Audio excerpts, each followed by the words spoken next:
అందరికీ నమస్కారం. నేను ఇవాళ కాళ్ళు వాపులు, ఒళ్ళు వాపు గురించి మాట్లాడబోతున్నాను. కాళ్ళ వాపులతో మొదలయ్యి అంటే మన బాడీలో ఎక్కడైనా వాపు అనేది ఉంది అంటే అది అబ్నార్మల్ అని అర్థం.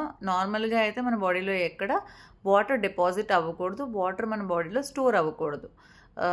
దీనికి అంటే మన వాపు కూడా ఎలా స్టార్ట్ అయింది అన్నది చాలా ముఖ్యం. మొట్టమొదటిగాని మనకి కాళ్ళు వాపులు వచ్చి దాని తర్వాత అది పై భాగానికి నెమ్మదిగా పాక్కుంటూ పోయినట్లయితే దాంతోపాటు మనకి ఆయాసం, గుండెదడ, లేదంటే కళ్ళు తిరుగుతున్నట్లు ఉండడం, లేదు అంటే ఛాతీలో అంటే గుండెలో నొప్పి, నడుస్తూ ఉంటే ఆయాసం ఎక్కువ అవ్వడం, గుండె నొప్పి రావడం, ఇలాంటి సమస్యలు ఏమైనా ఉంటే మోస్ట్లీ అది మనకి గుండెకి సంబంధించిన ప్రాబ్లం వల్ల మనకి ఇలా కాళ్ళ వాపులు వస్తున్నాయని అర్థం.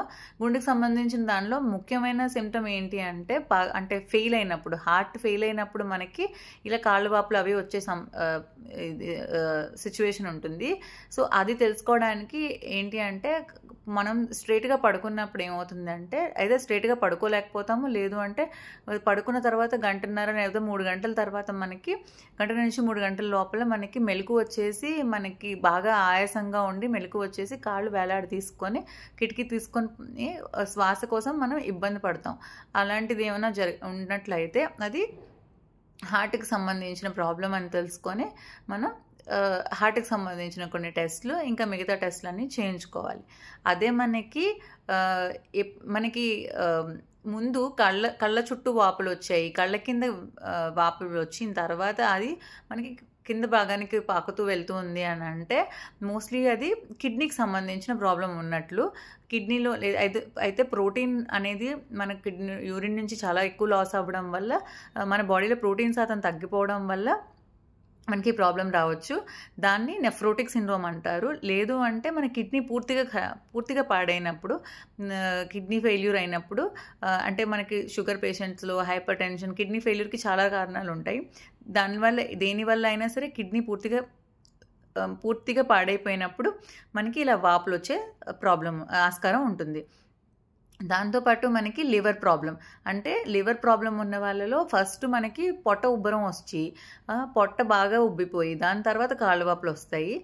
దీంతోపాటు మనకి ఇతర ప్రాబ్లమ్స్ ఏముంటాయి అంటే మనకి జాండీస్ రావచ్చు, లేకపోతే మనకి బ్లడ్ వామిటింగ్ అవ్వచ్చు, మనం బాత్రూమ్కి వెళ్ళే ద్వారం ద్వారా బ్లడ్ పోతూ ఉండొచ్చు, లేదా నల్లగా లెట్రిన్ అవ్వడం అవ్వచ్చు. ఇలాంటివి ఏమైనా ఉంటే లివర్కి సంబంధించిన సమస్య అని మనం గుర్తించి దానికి సంబంధించిన డాక్టర్ని కలవడం, తగు టెస్టులు చేయించుకోవడం, ఎర్లీగా ఐడెంటిఫై చేసుకోవడం లాంటిది మంచిది. లివర్ అంటే ఎక్కువగా ఆల్కహాల్ తీసుకున్న వాళ్ళు, లేదు అంటే ముందు నుంచి హెపటైటిస్ బి, సి ఇలాంటివి ఏమైనా ఉన్న వాళ్ళలో లివర్ పాడైపోయిన సమస్య ఉంటుంది. లేకపోతే బాగా ఉబ్బకాయం వచ్చి నాష్ అంటారు, ఇవి ఉన్న వాళ్ళలో కూడా లివర్కి సంబంధించిన ప్రాబ్లమ్స్ ఉండే ఛాన్స్ ఉంటుంది.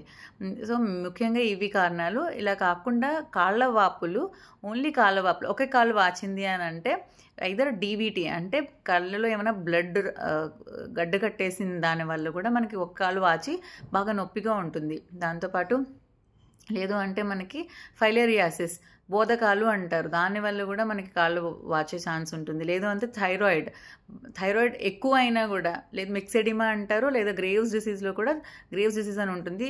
తక్కువ అంటే మిక్సెడిమా, ఎక్కువ ఉంటే గ్రేవ్స్ డిసీజ్, రెండిట్లో కూడా కాళ్ళ వాపులు వచ్చే ఛాన్స్ ఉంటుంది. దాంతోపాటు ప్రెగ్నెన్సీలో కాళ్ళు వాస్తాయి. బాగా లాంగ్ స్టాండింగ్ జర్నీ ఏమైనా చేసినా కూర్చొని దానిలో కూడా కాళ్ళు వాస్తాయి. ఒకే సైడ్ కాళ్ళు వాచి నొప్పిగానే ఉంది అని అంటే మాత్రం అది డేంజర్. అంటే మనకి రక్తం ఎక్కడైనా ఉన్నట్టు అర్థం. సో ఇమీడియట్గా ఆ కాళ్ళలో కలర్ డాప్లర్ అనేది ఉంటుంది, అది చేయించుకోవాలి. లేకపోతే దీర్ఘకాలిక నరాల సమస్యలు ఉన్న వాళ్ళలో వారికోస్ వెయిన్స్ అంటారు, వాళ్ళలో కూడా కాళ్ళ వాపులు వచ్చే ఛాన్స్ ఉంటుంది. సో ఈ కాళ్ళ వాపులు ఏమన్నా ఉన్నాయి అని అంటే అశ్రద్ధ చేయకుండా ఒకసారి వెళ్ళి చూపించుకోండి. ఒకవేళ అంటే నార్మల్ కాజెస్ వల్ల ప్రోటీన్ తక్కువ ఉండడం, లేదా ఇలాంటి చిన్న కారణాలు అయితే ఏమి ఇబ్బంది లేదు. అదే ఏమన్నా పెద్ద సమస్యలు అయితే త్వరగా తెలుసుకొని దానికి నివారించుకోవడం చాలా మంచిది. అందరూ ఆరోగ్యంగా ఉండండి. నమస్తే.